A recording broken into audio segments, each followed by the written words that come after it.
Of the three different things that could happen generally with the Ukraine crisis, this is the middle road.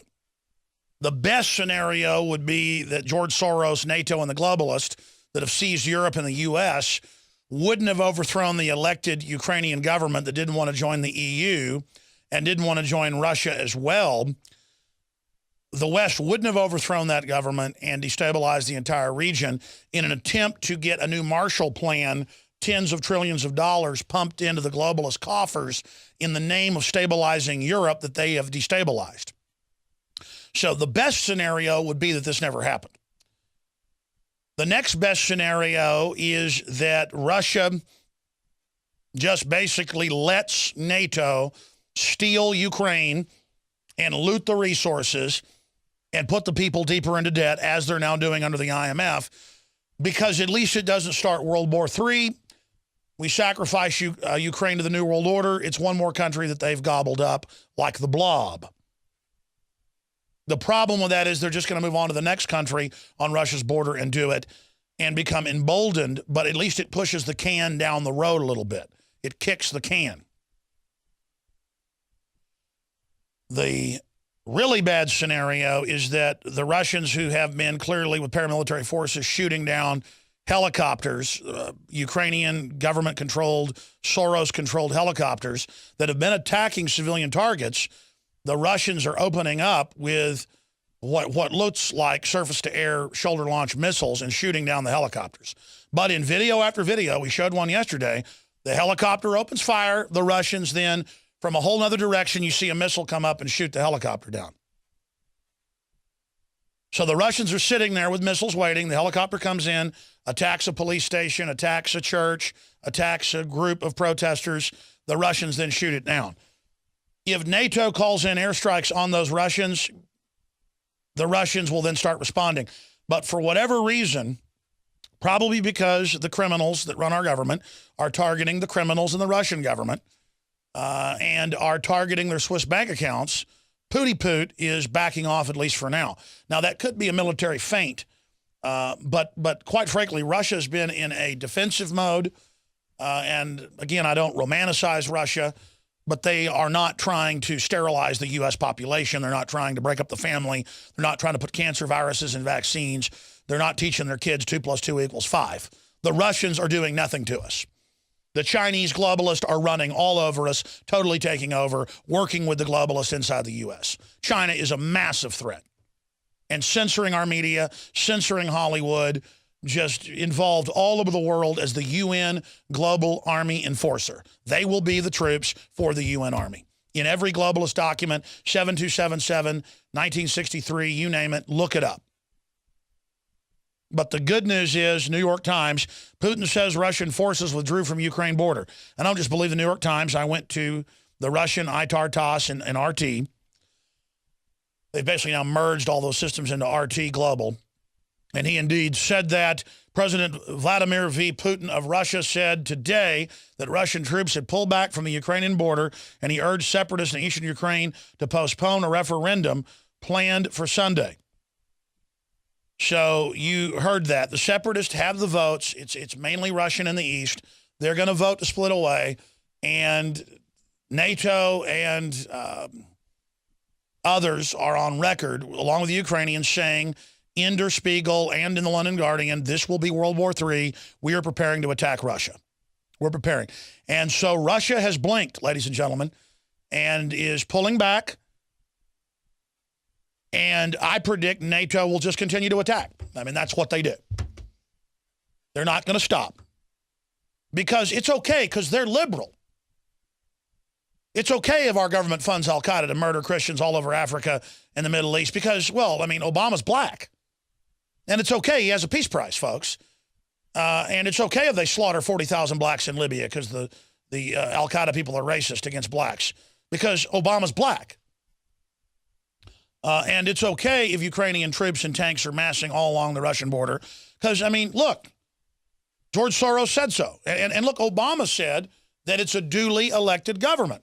Like, we'll cue that up later and play it. I mean, it's not elected. It was overthrew the Ukrainian government. Everybody knows that. But so what? He said it's duly elected.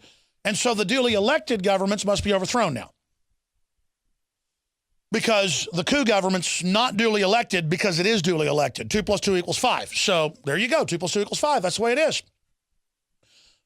President Vladimir V. Putin of Russia said today that Russian troops had pulled back from the Ukrainian border, and he urged separatists in eastern Ukraine to postpone a referendum planned for Sunday. He's saying, stand down.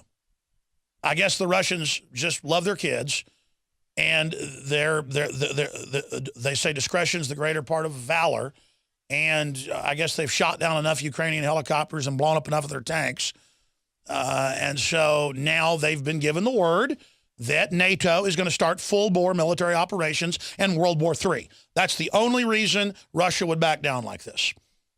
And I bet money that if there is any type of attack now on the Russians, you're going to see the Russians pour across the border. Let's go back to that headline the guys just put up from AFP of what the NATO commander said, or that's Reuters. NATO commander says we must consider permanent troops in Eastern Europe. I mean, this is a buildup on the Russian border by the narcotics trafficking, child trafficking, most corrupt agency outside the Chinese Communist government, NATO. NATO is unmitigatedly evil, ladies and gentlemen. They run all the criminal operations, basically, in Europe, the organized crime, everything. That's what NATO is. That's why Bilderberg created it. That is Spectre, to use a Ian Fleming OSS term. They are Hail Hydra, cut off one head, two more grow. And there is no amount of appeasement that Russia can engage in. Now, again, some said there could be a double game where Russia would partition and get half of Ukraine. And that could end up going there. But the globalist under Cheney, who was the real president, backed off when they did the probing operation in 2008 in Georgia. This time, Russia is backing down.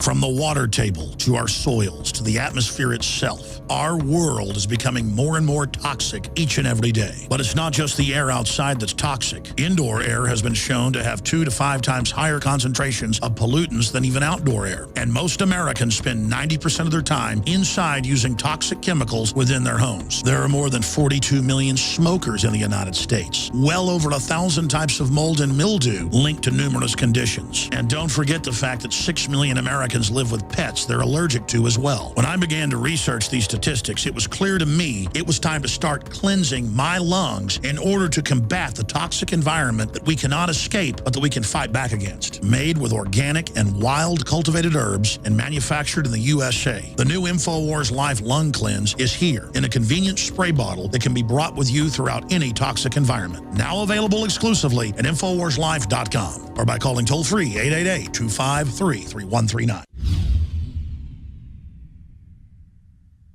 A chemical spill contaminating the water supply in 9 West Virginia counties. This year alone, over 300,000 people in West Virginia had their drinking water contaminated. What are the health effects of having these drugs in our drinking water? It's forced medical treatment without the consent of residents. My friends, water filtration is one of the most basic actions you can take to protect you and your family from the harmful toxins and heavy metals in your tap water. On average, the county says it sprays with the glyphosate at least once a week. Few filters cut out the glyphosates that is found in water supplies worldwide. Remove pesticides, herbicides, chloramines, hydrofluorosilicic acid, sodium hexafluorosilicate. Fluoride, it is in tea, it's in coffee, it's in water, it's in bread, it's in toothpaste. It is our responsibility to protect our families. The establishment's not going to do it. It's time to take action. It's time to filter our water. For a limited time, use the promo code WATER15 and get 15% off on all ProPure systems at InfoWarsStore.com or call toll-free 888-253-3139.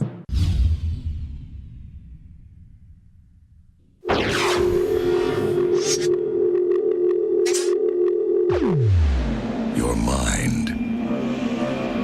It is the center of your life. It is everything you hear, everything you see, everything you feel. It is everything you are. How would you know if someone stole your mind?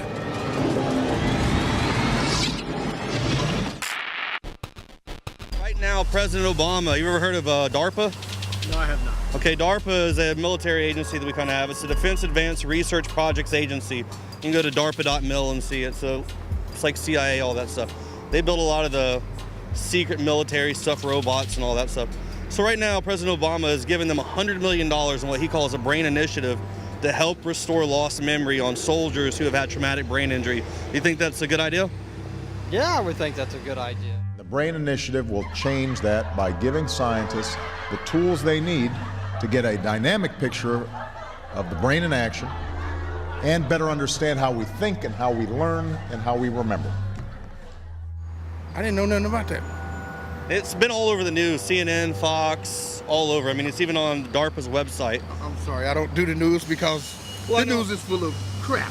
Okay, well, that's what I understand that. I'm just trying to get an honest opinion. I mean, do you think that's a good idea? That if they could help you restore memory, I know I myself have traumatic brain injury. Well, yeah, if they can help a soldier, hell yeah, of course. So it's a good idea for them to implant something like that to help restore the memory. Yeah, what's wrong with that? Right now, President Obama has what he's calling the Brain Initiative, and what that's going to do is help restore memory in soldiers that have had traumatic brain injury. You think that's a good idea to help restore memory that's been lost? You've heard of DARPA, right? Yeah. You heard of DARPA? The guys that make all like the cool robots and all that stuff for the military. Oh, okay. Okay, so what they want to do is build a chip that they'll insert to your brain and help you restore memory. That's a bit much to me. That's kind of weird. That's I mean, but what if we could cure racism with it too, though? I mean, we could take someone who's racist, alter that, and put that in the chip, and then take the racism away. That'd cure everything from the world. Nah, you got it. If somebody wants to be racist, let them be racist.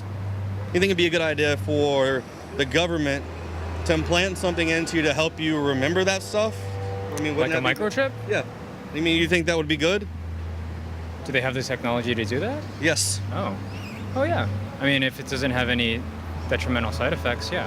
No. You're not for that? No. I'm for it if you want it. I don't. But I'm just asking your opinion on it. Do you think it's a good idea that some people could have that restored? No. Oh, is he going to be the first puppet to get one?